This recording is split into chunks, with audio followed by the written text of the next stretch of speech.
बुधवार दिनांक 25 सप्टेंबर 2024 डंकी सिनेमा पाहिला. चांगलं आहे, वेगळं, म्हणजे ट्रू स्टोरीवर आधारित आहे. वेगळं आहे जरा.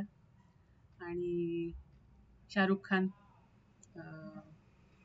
तापसी पन्नू वगैरे, आणि मराठी पण बरेच कलाकार आहेत.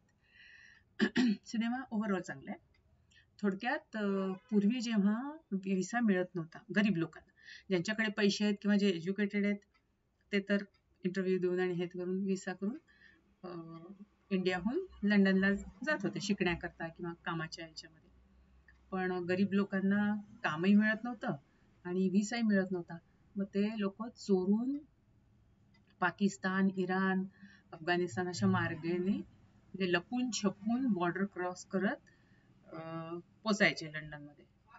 आदल्या मधल्या लोकांना मग कसं तरी रिश्वत द्या, काहीतरी हे करा, चौम्याव असं करत ते म्हणजे पोचायचे. तर अशा लोकांना डंकी म्हणतात.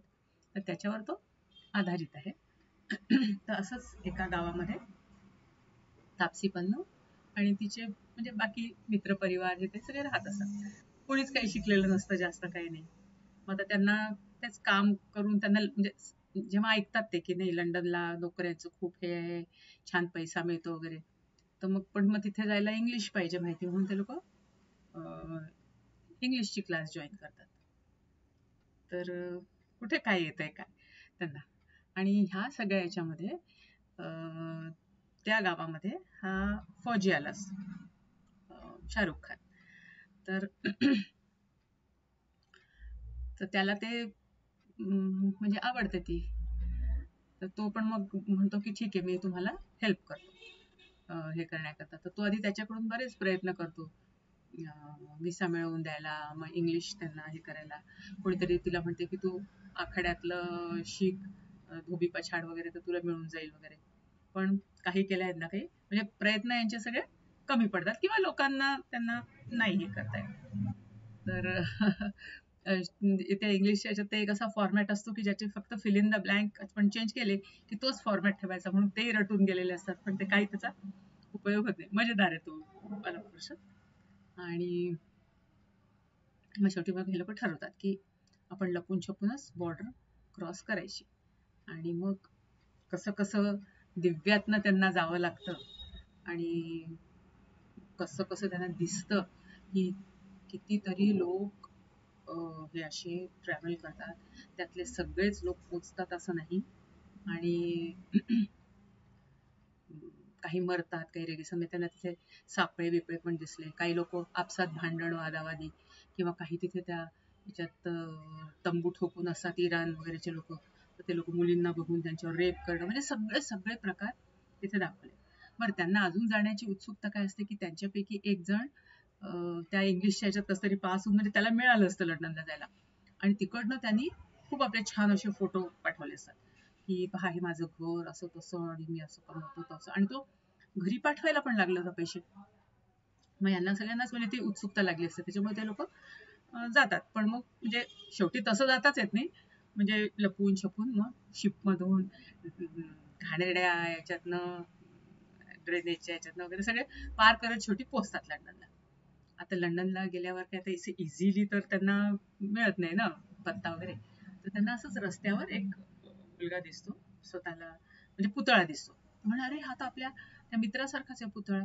आणि मग नंतर जेव्हा त्यांना लक्षात येते की तोच पेंट करून उभा आहे, आणि तो जेव्हा त्याच्या घरी जाऊन येतो तर ते एका छोट्याशा खोलीत 20-25 जण राहत असतात, आणि सगळेजण हे असलंच काहीतरी काम करत असतात आणि कसं तरी पोट भरून पैसे उरलेले पाठवत असतात. आणि परत पोलिसांच्या याच्यातून वाचायचं, कारण पोलिसांना जर कळलं की हे लोक डंकी आहेत तर ते पकडून जेलमध्ये टाकणार तुम्हाला. तर अशा ह्या चक्करमध्ये मग हे लोक म्हणतात अरे तर तू असं का मग फोटो पाठवले दुसऱ्या कोणाचे, कारच्या समोर फोटो घे, कोणाचे घे. आम्ही आलो नसतो ना, म्हणजे आम्ही त्या याच्यामुळे आलो झालं. पण शेवटी म्हणजे ते तिथे मग राहतात. पण पोलिसांना कळतेच, पोलीस एक दिवस छापा मारतात त्या घरावर. तर त्या पळापळीमध्ये तरी पकडल्या जातात हे लोक. मग तिथे सांगायचं असतं खरं त्यांचं म्हणणं काय असतं की हा, तर तेव्हा एक अजून झालं असतं, हा विकी कौशल असतो त्यांच्याच मित्रांपैकी एक, तर तो फेल होतो आणि त्याच्यामुळे त्याला ते सहन होत नाही. नाही, फेल होतो नाही, सॉरी, त्याची जस्सी नावाची एक गर्लफ्रेंड असते तिथे. तर त्याला फक्त तिला जाऊन आणण्याकरता व्हिसा हवा असतो, पण तरी त्याला व्हिसा मिळत नाही म्हणून तो स्वतःला जाळून घेतो. तर ह्या लोकांचं म्हणणं काय असते की तुम्ही आम्हाला हे द्या. लंडनवाले म्हणतात, म्हणजे ब्रिटिश एम्बेसी म्हणते की तुम्ही सांगा की आमच्या देशात खूप ॲट्रॉसिटीज आहे, आमच्यावर खूप अत्याचार होतो म्हणून आम्ही इथे पळून आलो, तर आम्ही तुम्हाला इथे राहू देऊ. म्हणे का म्हणून, आणि हा फौजी असतो.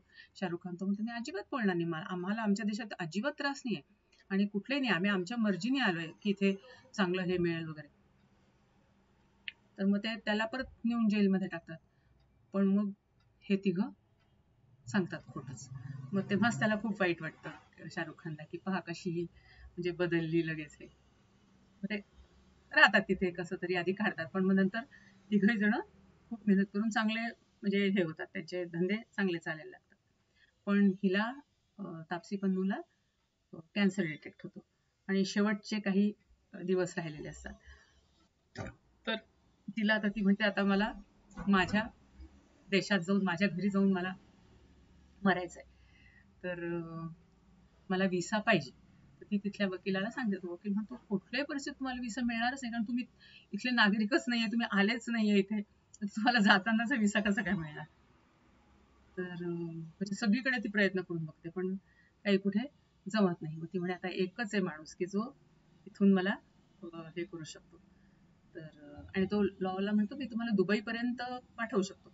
मग दुबईला जर तुम्ही त्याला बोलवून घ्याल शाहरुख खानला, तर मग पॉसिबल आहे. मग ती तसंच करते की म्हणजे शाहरुख खानला निरोप पाठवते की मला दुबईला घ्यायलाय, मी कांड केले. तर मग तो आणि मग ती फक्त निरोप पाठवते त्या दोघा मित्रांना की माझं तर होत आहे सॉर्ट, मी जाते इंडियाला, तुम्हाला बघा तुम्हाला यायचं असलं तर. मग ते पण आपलं सगळं धंदा पाणी विकून यायला तयार होतात इंडियामध्ये. आणि तिघांनाही घ्यायला दुबईला शाहरुख खान येतो. तर तो म्हणतो काय कांड केलंय. म्हणे सांगीन सांगीन, तू घरी घरी तर चल. आणि म्हणजे आधी तर तसे तापसी पन्नू वगैरे खूप चांगले खाते पिते लोक असतात, त्यांची मोठी हवेली असते, मोठी असते. आणि पण त्यांच्या त्या इतर भावांनी चुलत्यांनी वगैरे हडपलं असं, यांना आउट हाऊसमध्ये ठेवायला म्हणजे सगळं आपल्या नावावर करून तिथे हे केलं. तर यांनी तिच्या अपरोक्षमध्ये सगळी कोठी विकत घेऊन आणि तिला पाहिजे तसं त्याचं नाव, तिचं मनमुखी कोठी वगैरे करून आणि वरती याचं लंडन क्लॉक आपलं बेन, बिग बेनचं कन्स्ट्रक्ट केलेलं असतं. तर तिला बघून ते खूप छान वाटतं जेव्हा ते म्हणजे पोचतात घरी तेव्हा. मग ती बोलवते गच्चीवर, ते दोघं बोलत असतो. मग हा परत म्हणतो तिला की तू माझ्याशी लग्न करशील का.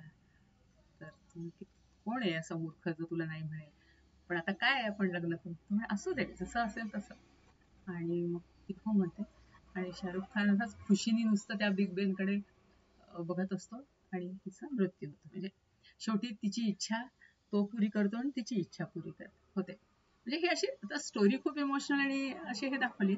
पण म्हणजे त्याच्यातनं त्यांना सांगायचा उद्देश आहे की की अशा प्रकारे कितीतरी लोक आपल्या देशातनं तिकडे जातात आणि त्यांच्या अॅट्रॉसिटीजला बळी पडतात. तर हे खरं थांबायला हवंय. सगळ्यांकरताच विसो ओपन असायला हवा, असं त्यांचं म्हणणं आहे. छान आहे म्हणून.